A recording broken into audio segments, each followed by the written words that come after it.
the next topic I was thinking we would just, do we want to talk repowers? Do you want to just get into what's next? The repowers, so we're I talking, just have seen a lot more repowers you will, coming through. Well, you would have naturally seen more repower because of the age, because of the age of the infrastructure. But we're not seeing that being held up.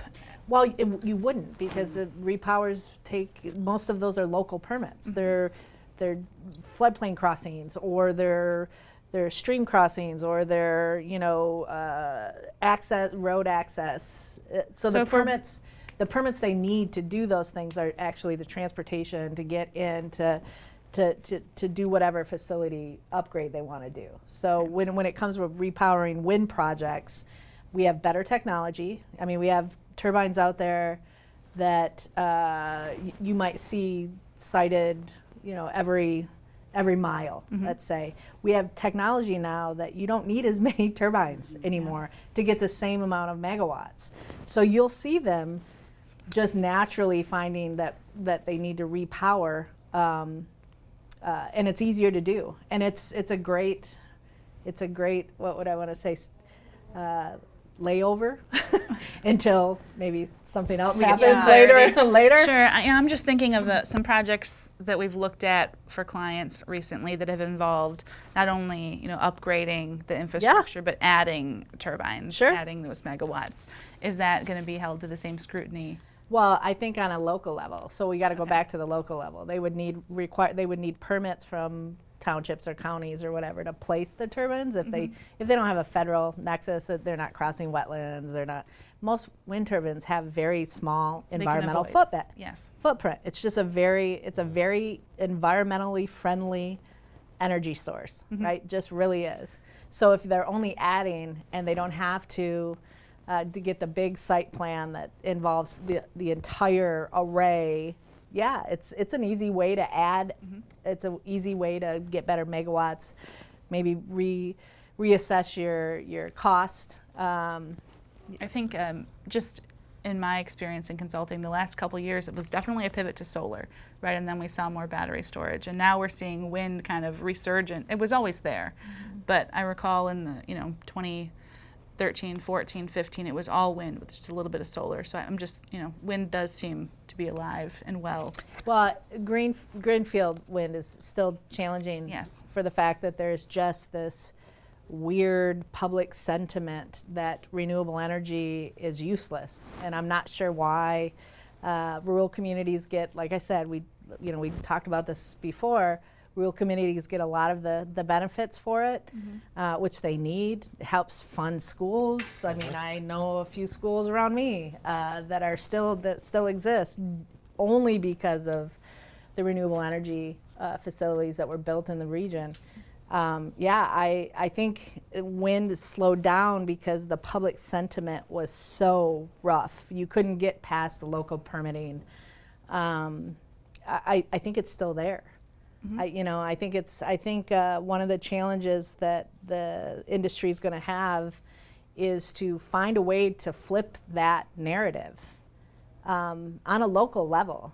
It's not in my backyard narrative. Not in your backyard. I don't know why why it's renewables. I really don't want a coal plant. So that was my question, right? If you had to oil choose, gas. right? You'll always see these oil derricks, and then there'll be a no wind power sign right next to it. But you see all these smelly bit of a things on there. fire in the field in their backyard. I don't know. I really, maybe we should hire individuals that are psychologists. We need PR firm. Yeah, we need a PR firm, some psychologists. Well, I think misinformation about renewable energy projects in general is becoming more and more rampant. I know it's a big topic at the siting conference coming up in Seattle too. There'll be several conversations about it there too. But I think just one piece of it is the physical aspect, but we talked a bit about contamination, and PFAS has been brought up with regard to is there PFAS in solar panels? You know, we've or the we've cancer been able, turbines cancers. We've been able cause. to address it's just crazy. those situations It's on a crazy case by stuff. case. So what's wild to me is that renewable power has been around since the early 1900s. That's when most of the dams in the United States for pump storage were built, right? And so it's kind of wild to me that we're regressing to an anti-renewable Of course we are. space when we've been using renewable power for a century.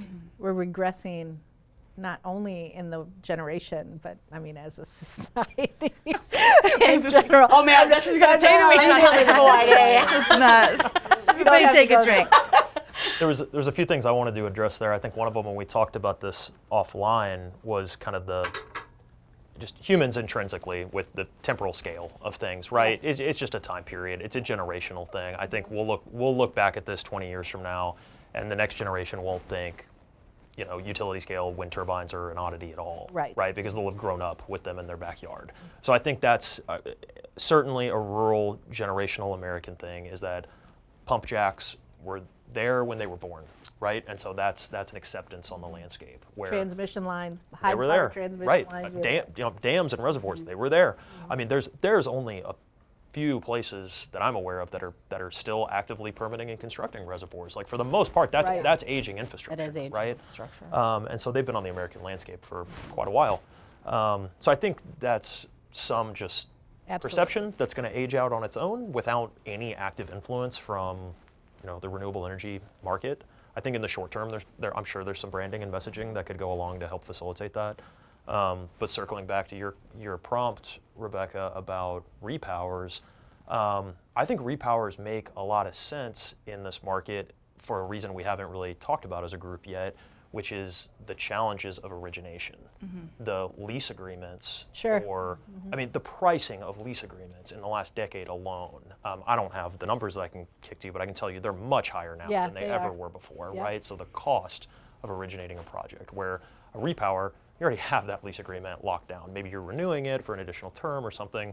Mineral ownership, right? Land and title.